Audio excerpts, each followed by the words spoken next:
Tribunal de l'actualité, acte 2 de la semaine. Ravi de vous retrouver sur les antennes des médias leaders Truth TV et Watt FM. Vous le savez, c'est un rendez-vous pour juger les faits majeurs de l'actualité d'ici et d'ailleurs. C'est un rendez-vous qui est également accessible sur nos plateformes Facebook et YouTube.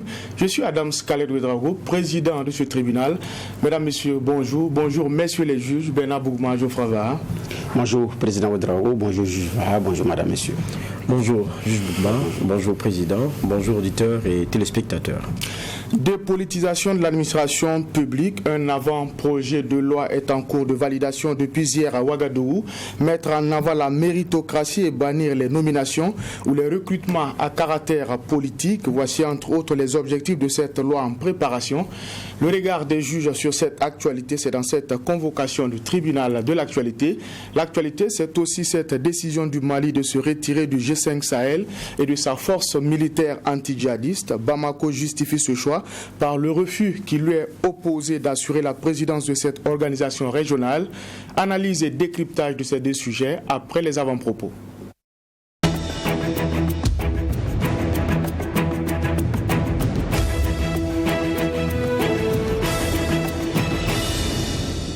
Messieurs les juges, vous avez la parole. Nous allons commencer avec le doyen des juges. Qu'est-ce qui retient votre attention pour cette, en tout cas, deuxième convocation de la semaine du tribunal de l'actualité? Oui, merci, président. Il y avait beaucoup de débats ces derniers temps avec les révélations d'une presse sur ce que touchent nos ministres. On a donné le salaire du Premier ministre, celui des ministres, parce que depuis, il faut dire que c'est très attendu. Et chacun essaie de voir si la dynamique de départ, on y est encore, parce qu'on se rappelle que l'un des premier groupe mis en place dans cette période de transition-là, c'était le groupe des 15 qui devait travailler à faire des propositions sur une charte sur laquelle, en tout cas, les composants de la société devraient se pencher. Le groupe des 15, il avait été précisé qu'ils allaient travailler sans rémunération. C'était bien ce qui avait été dit. Et déjà, certains se disaient, et ceux qui pensaient que ils allaient être appelés parce que peut-être que sûrement il y aurait des espèces sonantes et trébuchantes, ont été très heureux de ne pas faire partie de ces 15-là. Mais voilà que depuis, jusqu'à maintenant, on a une assemblée législative de la transition, on a des ministres qui ont été nommés, et la question des salaires, c'était vraiment une préoccupation pour le nombre de Burkinabés, parce que ça devait indiquer un certain nombre d'éléments. Et puis, il y a des révélations qui sont faites par la presse, comme je le disais tout à l'heure, avec des salaires à plus de 2 millions, et celui du Premier ministre aussi qui a été dévoilé. Jusqu'à présent, on ne sait pas pour ceux de l'ALT, parce qu'on a dit qu'il y a un décret. Notamment, il y a une décision qui devrait venir du président par rapport à cela, du chef de l'État.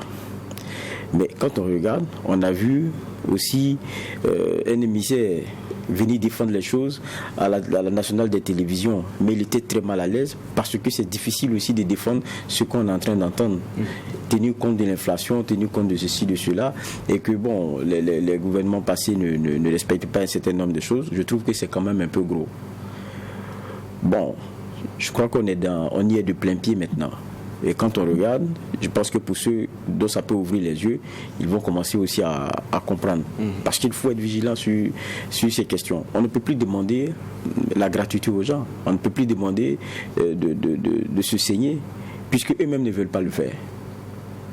En tout cas, c'est ça, c'est le constat que le Burkinabé fait de façon générale. Donc, on attend quand on nous demandera des efforts. Si eux doivent tenir compte d'un certain nombre d'éléments, parce que leur pays doit respecter un certain nombre de choses, et qui plus est, quand on regarde dans certaines proportions, un peu plus au-dessus que ce que certains ministres, je dis encore certains ministres touchaient sous Roch Kaboré, disons-nous la vérité, il y a un problème. Il y a un problème. Donc les Burkinabés vous regardent. Ils vous regardent, et on attend aussi celui des députés. On a l'impression que c'est pour cela que ça tardait autant. C'est parce qu'ils sont gênés, ils étaient gênés de déclarer cela. Sinon, on ne comprend pas. Pourquoi est-ce qu'on est obligé de venir s'expliquer a posteriori sur un plateau de télé parce qu'un média a révélé cela et que ça commence à faire des grosses choses. Il y a des gens dans le choc. S'ils étaient si à l'aise, ils l'auraient dévoilé. Je crois que l'heure nouveau qu'on nous a prêché là, ce n'est pas ce que les Burkinabés voyaient en tout cas. Sur ce chapitre en tout cas, ce n'est pas bon ce qu'on est en train de voir. La transparence aurait voulu qu'on n'ait pas une révélation et qu'ils viennent se justifier. Il devrait être à l'aise s'il pensait que les décisions sont bonnes, de nous le donner et que les Burkinabés apprécient. Maintenant, on attend aussi pour ceux de l'ALT, on va voir ce que ça va donner. Mais là, c'était un mauvais point pour eux, ça il faut le dire. Merci, Juge Bourma. Merci. Mon avant-propos va concerner le Mali. Le Mali où les autorités ont annoncé avoir déjoué un coup d'État dans la nuit du 11 au 12. Alors, si les choses sont avérées, parce que sous le tropique, il y a des moments où on doute, parce qu'il y a eu parfois des coups d'État de palais, des vrais faux coups d'État, parce qu'on veut noyer l'un ou l'autre. Voilà. Toujours est-il que la communication autour de certaines autorités militaires au niveau du Mali ces derniers temps laissait présager un certain nombre de choses.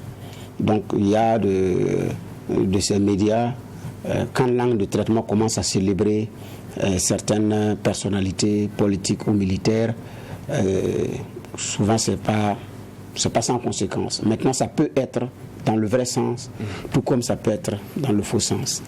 Toujours est-il que c'est un Mali qui a décidé de s'assumer, c'est ce que le Mali nous donne de voir.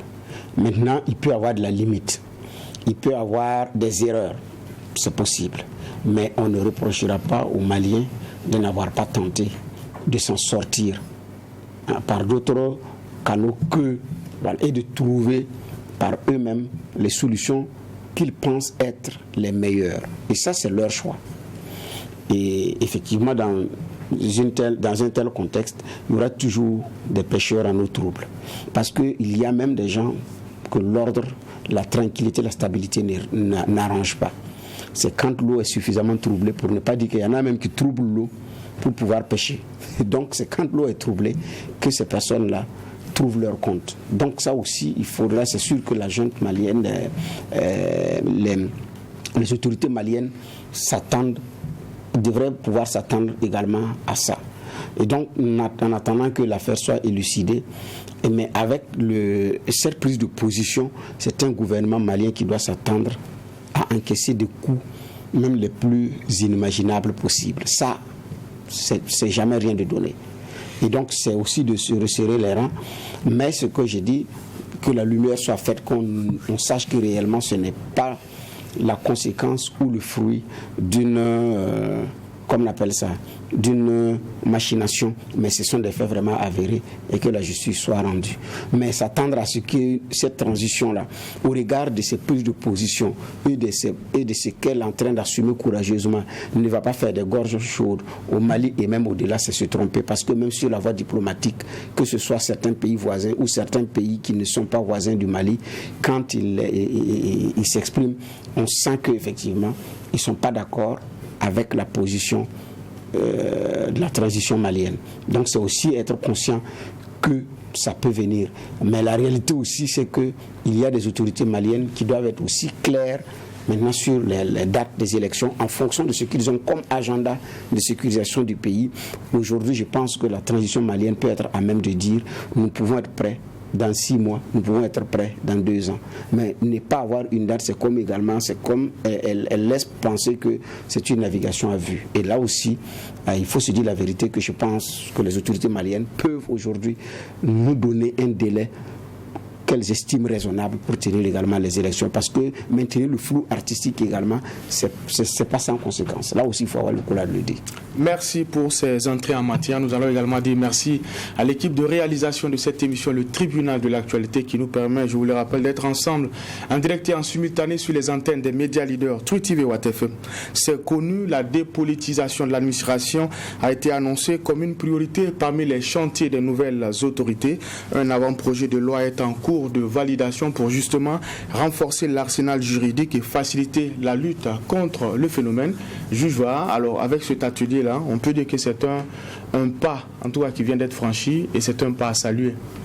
Bon, c'est un pas qui vient d'être franchi, oui, comme vous dites, un pas à saluer. Mais moi, quand je regarde les choses, je me dis aussi que on est en train on est en train, c'est vrai, de faire un combat qui est très intéressant, mais dont il faut mesurer toute la complexité. Parce que le contraire du mérite, c'est le contraire de la méritocratie, c'est le favoritisme. Maintenant, le problème, quels sont les indicateurs du favoritisme pour pouvoir le combattre? Je pense que ce sera ça l'enjeu.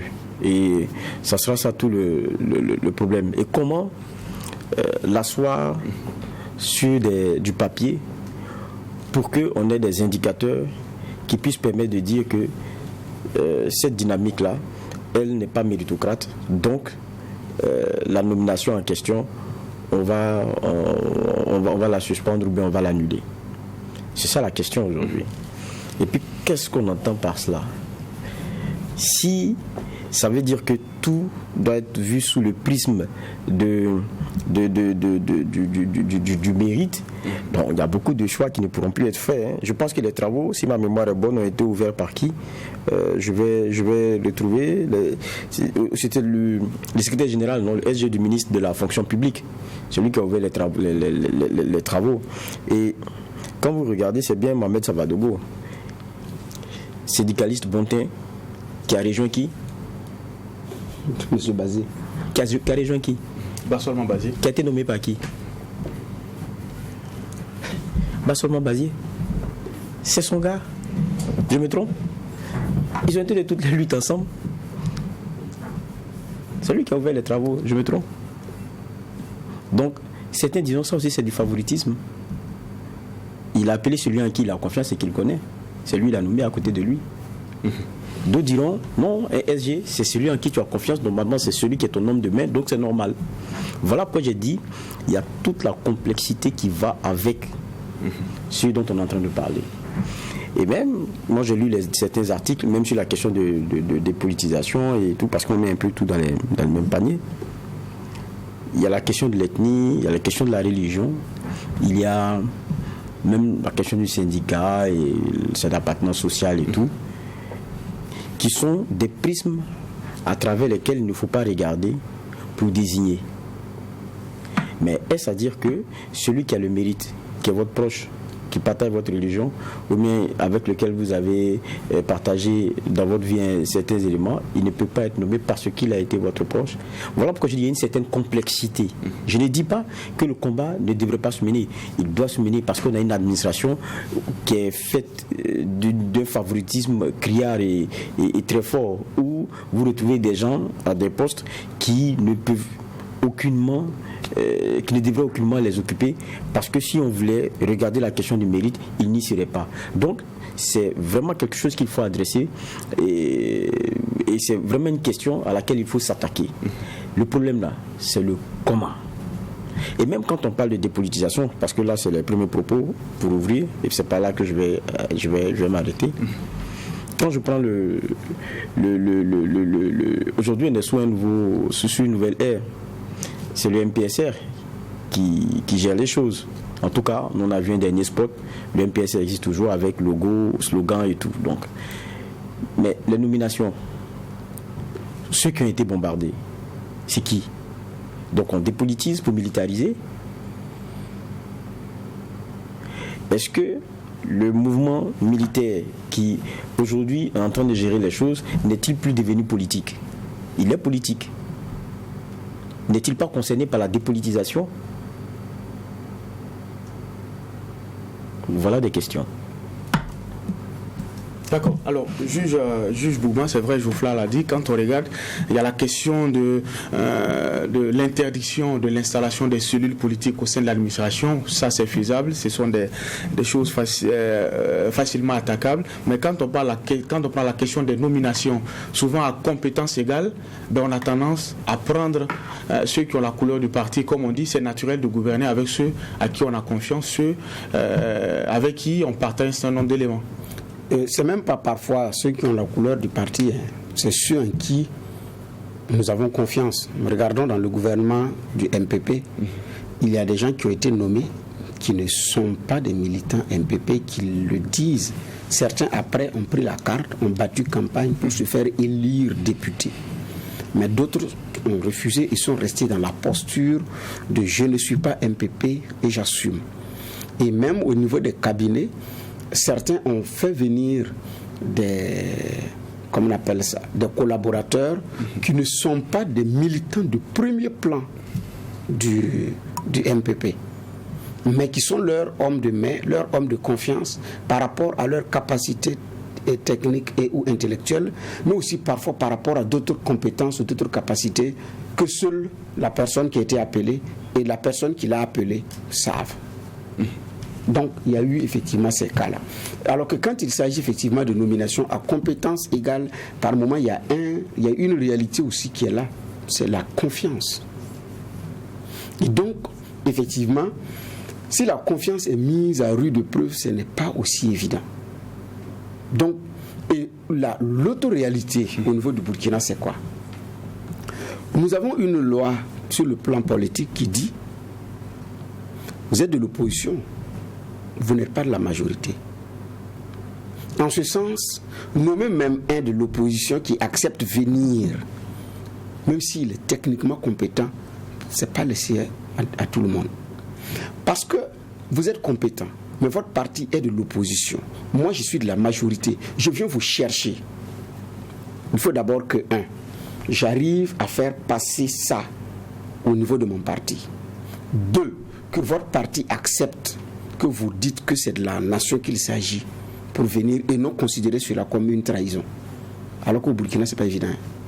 Donc, ça ne dépend pas de la seule volonté d'une loi. Il y a des réalités de terrain. Il y a des réalités de terrain. Il y en a, effectivement, il y a une certaine frange qui dit il faut avoir le courage d'aller chercher, même dans les rangs de l'opposition. Certains ministres sont tentés. Aux infrastructures, on a eu un cas pareil. Un cadre de l'UPC, surtout nommé, surtout remplacé. Bon, l'affaire a fait grand bruit, même dans les rangs de l'UPC et même dans les rangs du MPP. Ah, ils veulent recruter notre cadre, tu veux nous trahir. Toi, tu ne peux pas aller à l'UPC alors que le parti a des cadres. Ça devient un choix cornélien. Alors qu'il y a un pays à diriger, il y a une nation à bâtir. Est-ce qu'on pourra aller au-delà de ces clivages-là, au-delà de ces considérations? Avec une opposition aussi qui dit, c'est vous qui avez gagné, gérez. Nous allons vous apprécier au terrain. Le reste là, nous ne nous amenons pas. Dès lors que quelqu'un vous dit ouvertement et en face que c'est vous qui avez gagné, il faut gérer, on va vous apprécier à l'épreuve du résultat et refuse de vous accompagner. Comment est-ce que vous faites pour avoir son cadre avec vous? C'est même pas évident que vous pensiez aller chercher dans ses rangs. Et ça, ce sont des réalités de terrain que j'ai dit qu'un seul décret ne pourra pas régler, qu'une loi ne pourra pas permettre de régler. Il y a deux éléments importants. La prise de conscience que quelle que soit son appartenance politique et ou idéologique, on est fils ou fille d'un même pays, d'une même nation. Et que les questions d'État-nation, on doit les intégrer dans notre appréciation. Le deuxième niveau, c'est l'élévation de la conscience. Il faut qu'on élève le niveau de notre conscience. Sur le plan politique, la conscience des Burkinabés est très élevée. Vous faites des choses, ils ne vous disent rien, mais ça ne veut pas dire qu'ils ne préparent pas une réaction ou ils sont d'accord avec vous. Et vous pensez que ce silence-là est un accompagnement. Vous mordez les doigts. Vous levez le matin, vous prenez une décision, ils savent où vous voulez aller. Et ça a préparé la réaction à propos, parfois de façon silencieuse. Ça peut prendre du temps, mais la réaction peut se préparer. Mais sur les autres enjeux liés au développement, nous devons encore travailler à élever davantage le niveau de conscience, alors qu'on n'est pas encore effectivement à ce niveau. Mais regardez la composition actuelle.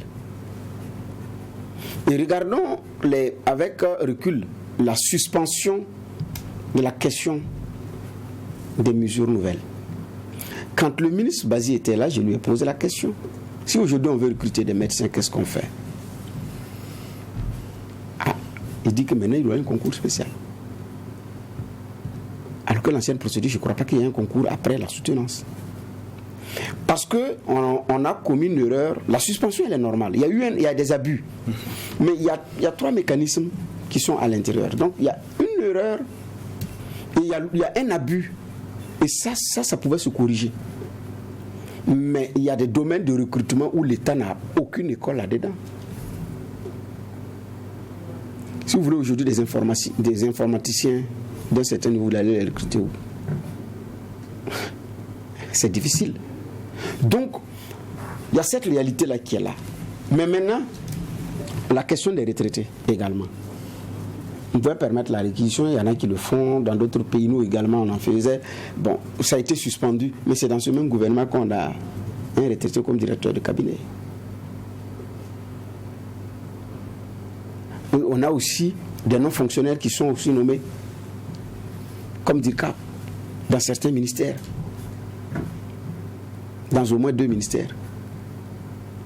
Comment faire? Ça veut dire que à l'épreuve terrain, la réalité a rattrapé. Sinon, il ne viendrait pas à l'esprit de M. Boli de nommer quelqu'un qui est à la retraite devant le ministre de la fonction publique qui lui-même a suspendu cet état de fait. Et qui dit nul n'est indispensable. Il y a un problème de cohérence. Mais qu'est-ce qu'on fait? Donc, c'est de regarder les choses avec suffisamment de recul. Moi, je suis d'accord pour la dépolitisation. Et pour moi, elle commence par le fait qu'on ne permette plus aux entités politiques de tenir des réunions dans les ministères. Qu'on ne permette plus que, effectivement, on soit nommé sur la couleur. Ça, il y a certaines dispositions du texte avec lesquelles je suis parfaitement d'accord. Mais il y aura d'autres... pour le recrutement des DG, qu'on passe par appel à candidature, oui. Mais même, regardons là, le directeur de la RTB est venu par appel à candidature, si je ne me trompe pas. Et son remplacement a été fait comment? Donc, à l'épreuve, vous vous rendez compte qu'il y a des réalités. Il faut prendre en compte. Donc, il y a le choix de l'homme de confiance à un moment donné, à compétence égale et tout. Parce que d'abord, un cabinet, c'est, comme on appelle ça, avant tout, une question de confiance. Donc, si vous ne partagez pas les mêmes visions, ce n'est pas aussi évident que vous allez pouvoir être efficace. Donc, il y a eu ce qu'on appelait l'administration Bush, l'administration Obama, l'administration Trump, l'administration Biden. Il faut regarder. Il y a des postes où vous voulez ou vous ne voulez pas, il y a des compétents, vous ne pouvez pas vous en passer. Et eux-mêmes, ils sont conscients que qu'ils soient de tel bord politique ou pas, dès lors qu'ils sont appelés, c'est pour servir l'État, c'est pour servir la nation, ils ne sont pas dans ces considérations.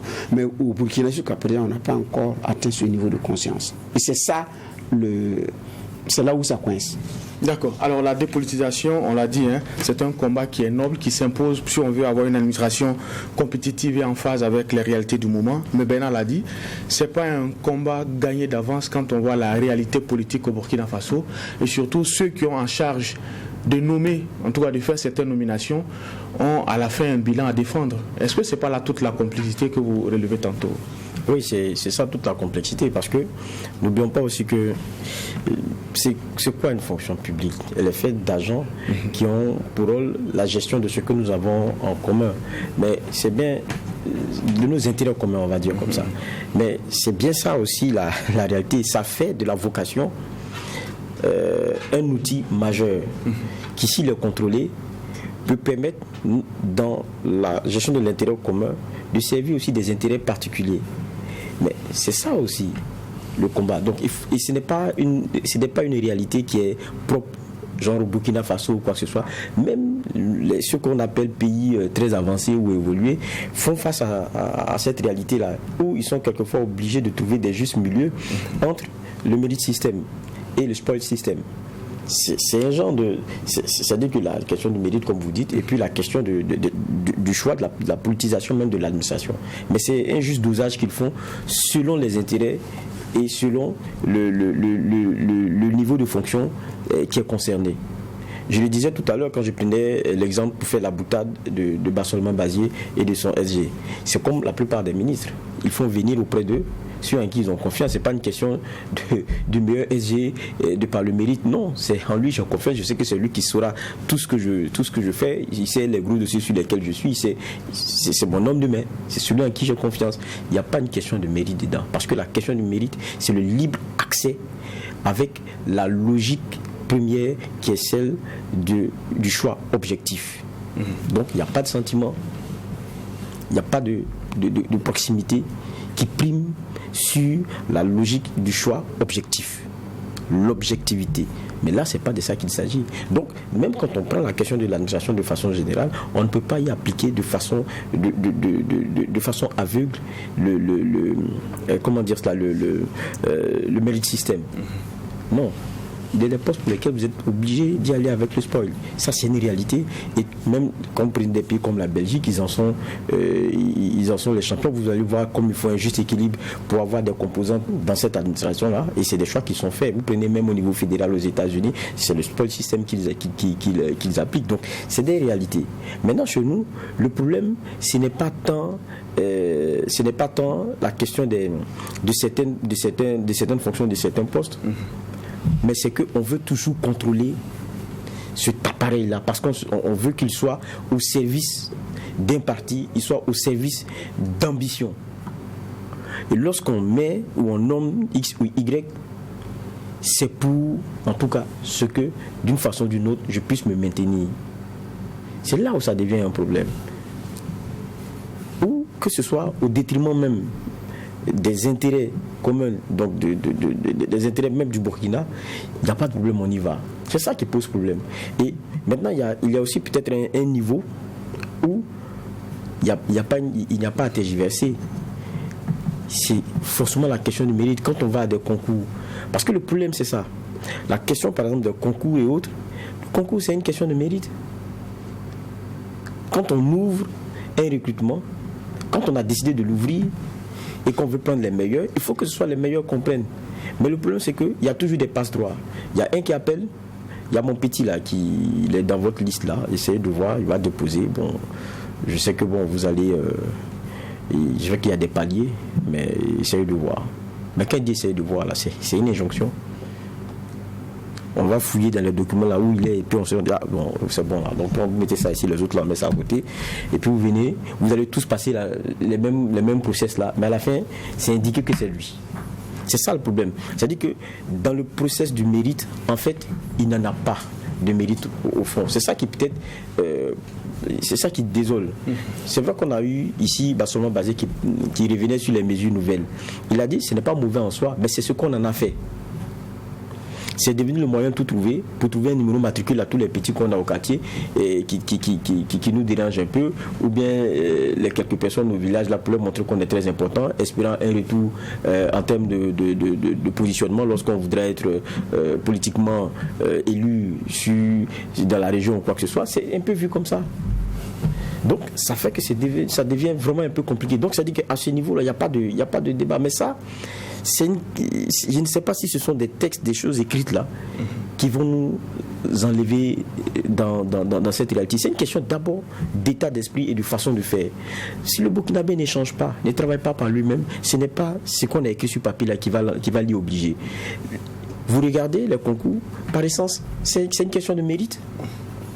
Mais comment on en vient à ce qu'il y ait une liste toute désignée et qui est dans des couloirs alors qu'il y a des milliers d'enfants de pauvres qui sont en train de postuler, pensant qu'il y a un process qui est celui du mérite et donc confiant en ses chances, c'est sûr que je vais passer. Mais c'est parce qu'on a une façon d'être, on a une façon de voir les choses, on n'est plus intègre. Tant qu'on continuera de ne pas l'être, ce n'est pas des textes là qui vont nous y contraindre. Parce que je dis encore, comment est-ce que vous faites pour dire que le directeur qui a été nommé là, c'est sur la base de la religion, c'est sur la base de l'ethnie, c'est sur la base de... C'est ça qui est compliqué. Donc, je dis c'est très complexe ce à quoi on est en train de s'attaquer. Et j'ose espérer que le plus important, qu'on le comprenne, c'est par l'exemple. Si ceux qui sont là font comme avant, vous pensez que c'est les autres qui vont changer?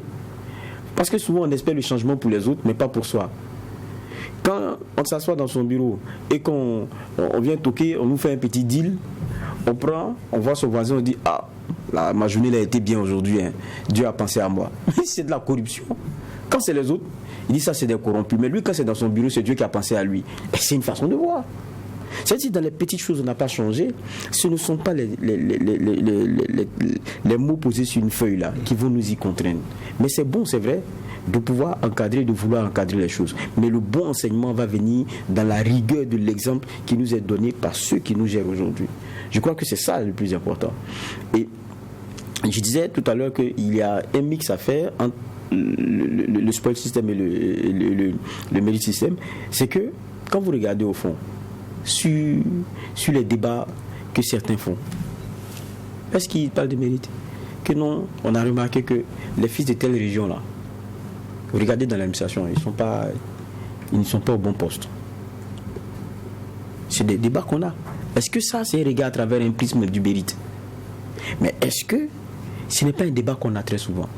Donc il faut savoir aussi que je dis encore, il y a une question de complexité de la chose, mais il faut savoir s'y attaquer. Et ça ne sera que par l'exemple. Si vous avez fini de coucher vos affaires là sur papier, et puis on se rend compte que vous-même les ministres, c'est vous qui envoyez des listes aux gens, ça ne va pas prospérer. Ça ne va pas prospérer. D'accord. Alors, on l'a dit, il y a la nécessité de renforcer l'arsenal juridique pour lutter, en tout cas, contre le phénomène. Mais il y a certains qui estiment qu'en amont, il faut des réformes, notamment au niveau politique. Tant qu'on acceptera que dans le bureau politique national d'un parti, on ait un secrétaire qui soit chargé au secteur structuré, bon, c'est à demi ou accepter justement qu'on ait des cellules au sein de l'administration. Non, il faut avoir également le courage de dire un parti politique est organisé. En plusieurs entités. Ailleurs, comme au Burkina, cette organisation-là, ça va être difficile de faire sans. Là, il faut également avoir le courage de se dire, ici, ce n'est pas la machine, c'est qu'est-ce qu'on en fait. Qu'il y ait des secteurs structurés et tout. Moi, je ne dis pas non. Mais comment est-ce que ces secteurs-là expriment leur appartenance politique? Comment est-ce qu'ils tiennent leur réunion en dehors du cadre du bureau, du boulot? Oui. Nous sommes sur ce plateau. Nous avons des engagements dans des milieux associatifs et autres, et dans d'autres secteurs. Est-ce que nous pouvons venir transformer ce lieu-là en notre lieu de rencontre? Non. Est-ce que nous pouvons venir occuper la salle de réunion parce que notre entité, parce que nous sommes les plus nombreux, curieusement dans notre administration ici, nous sommes les plus nombreux dans l'entreprise.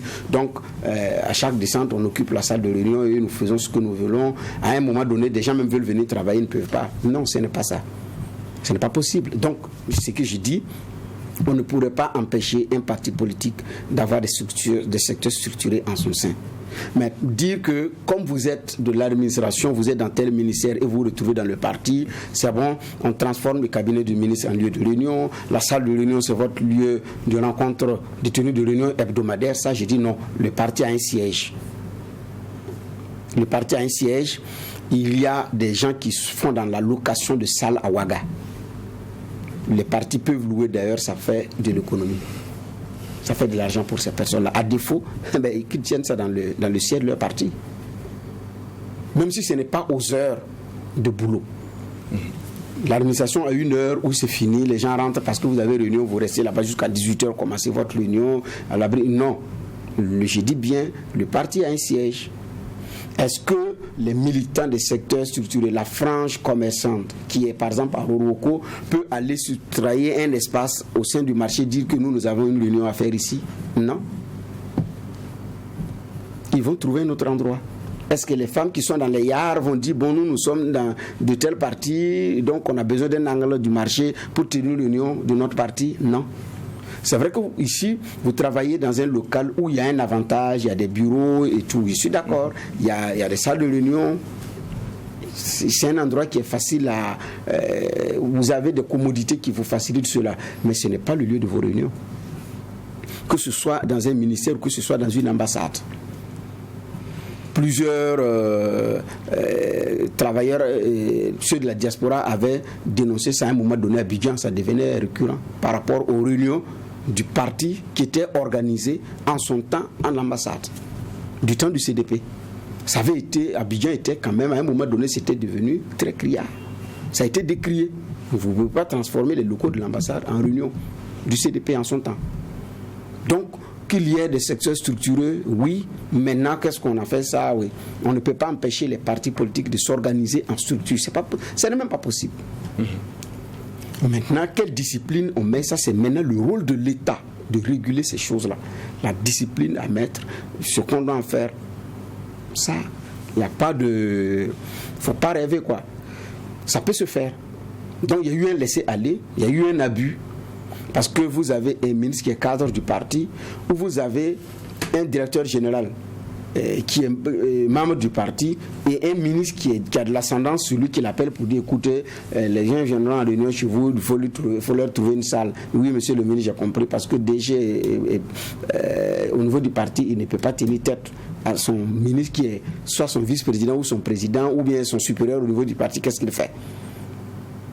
Donc je pense que ces choses-là, on peut les régler, de mon point de vue. Il y a un abus, oui, mais tant qu'on dit que tant qu'on aura des secteurs structurés dans les partis, on ne va pas en finir avec. J'ai dit non. C'est ceux qui sont seulement dans l'administration. J'ai dit les autres secteurs de métier, là, est-ce qu'ils tiennent les réunions là où ils travaillent? C'est même pas possible. Donc, non. D'accord. Alors, le processus vient d'être lancé. On est à l'étape de la validation d'un avant-projet de loi. Nous allons suivre de très près cette actualité-là. Et pourquoi pas, en tout cas, la convoquer à nouveau au tribunal de l'actualité pour apporter des clés de lecture. Nous allons passer au deuxième sujet enrôlé pour la présente convocation. Depuis le dimanche 15 mai, le Mali ne fait plus partie des États membres du G5 Sahel. C'est un choix de Bamako qui entend ainsi protester contre le refus qui lui est opposé d'assurer la présidence de cette organisation régionale. Alors, juge Va, est-ce que c'est un retrait qui était prévisible quand on voit aujourd'hui l'actualité récente, notamment concernant le cas Barkhane et la force Takuba?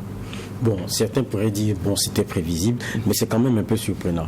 Parce que n'oublions pas que quand on parle du Mali, le Mali n'a jamais été dans la dynamique de quitter les regroupements.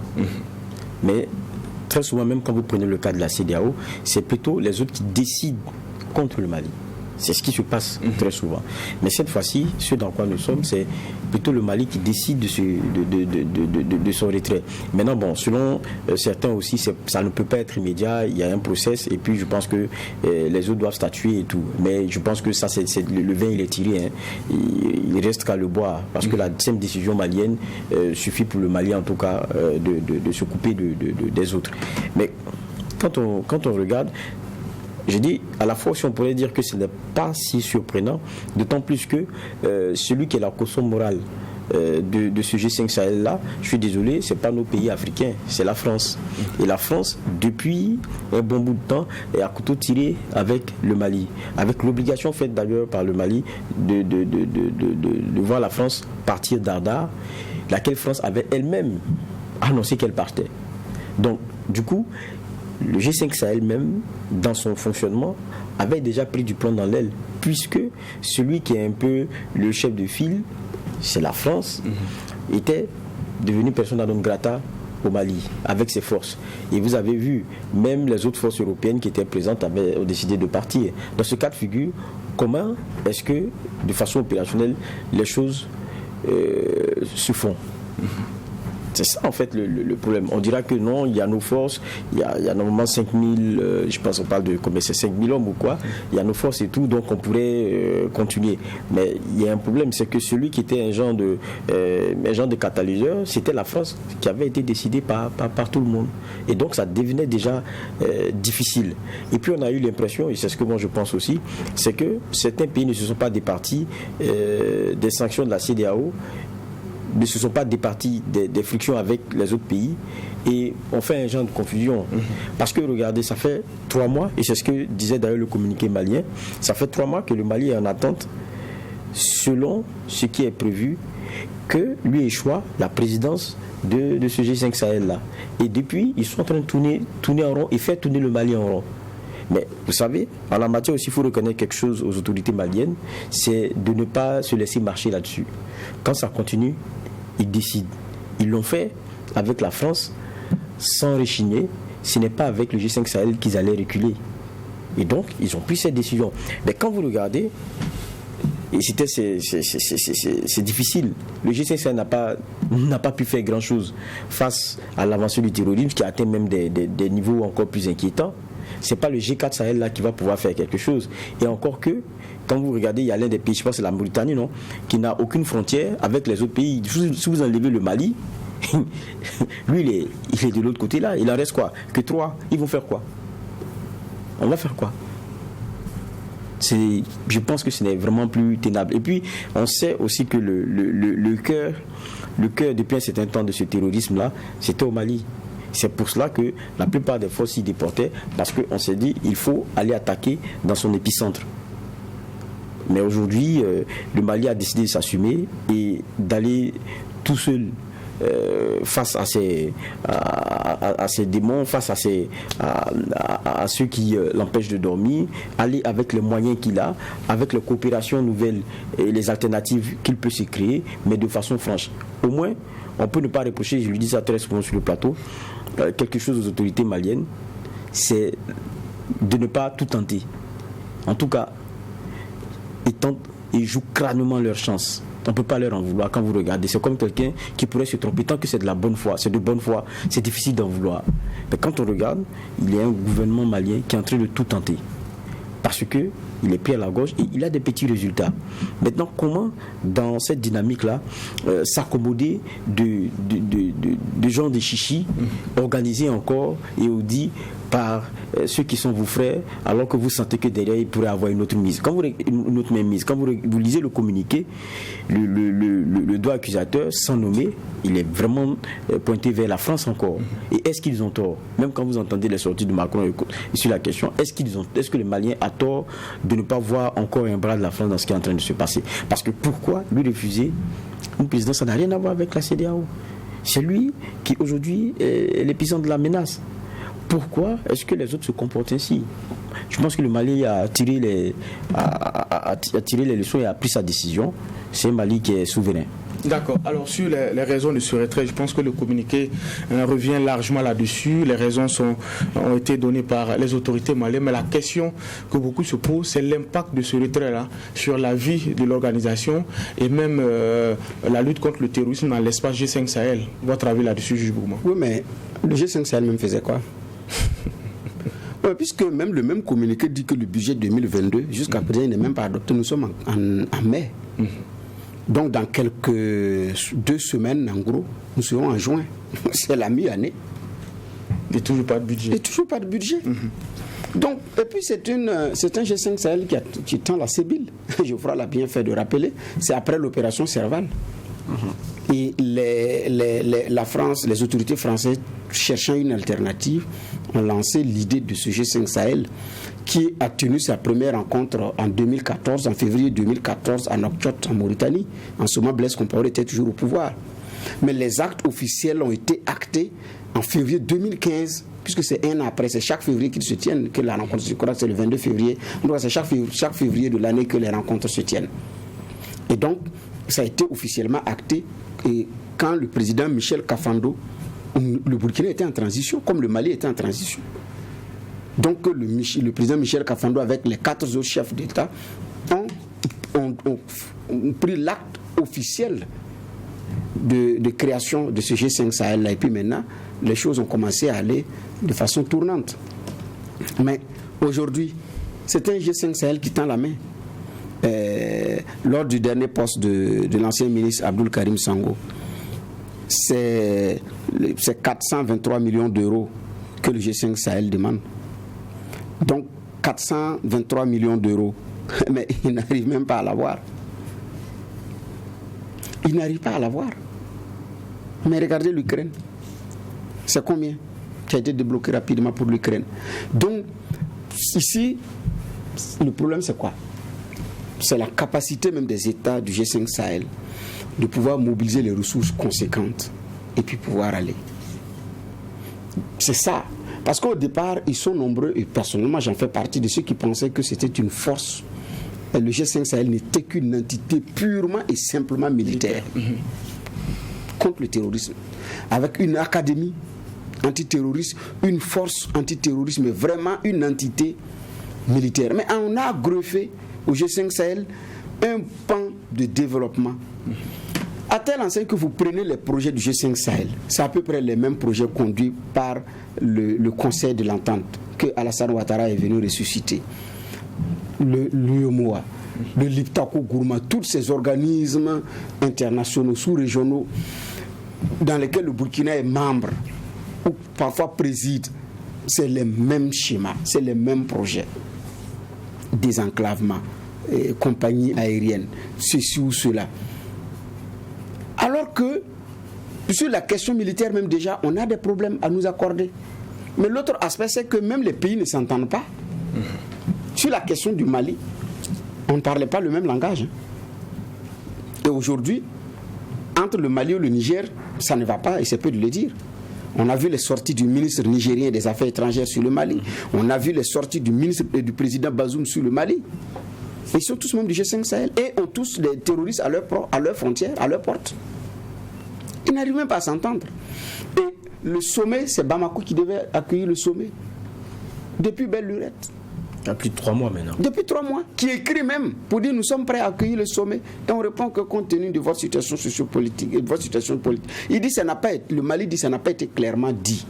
Si vous ne nous voulez pas, dites-nous, nous allons partir. Mais si tu ne veux pas rentrer, il faut sortir, ça veut dire qu'il faut sortir. C'est mieux de partir. Je dis c'est un choix du Mali. Avec ses forces, avec ses faiblesses, mais ça demeure leur choix. Et je pense que pour se faire respecter, c'est mieux. Et puis si on dit coquille vide, c'est abusé.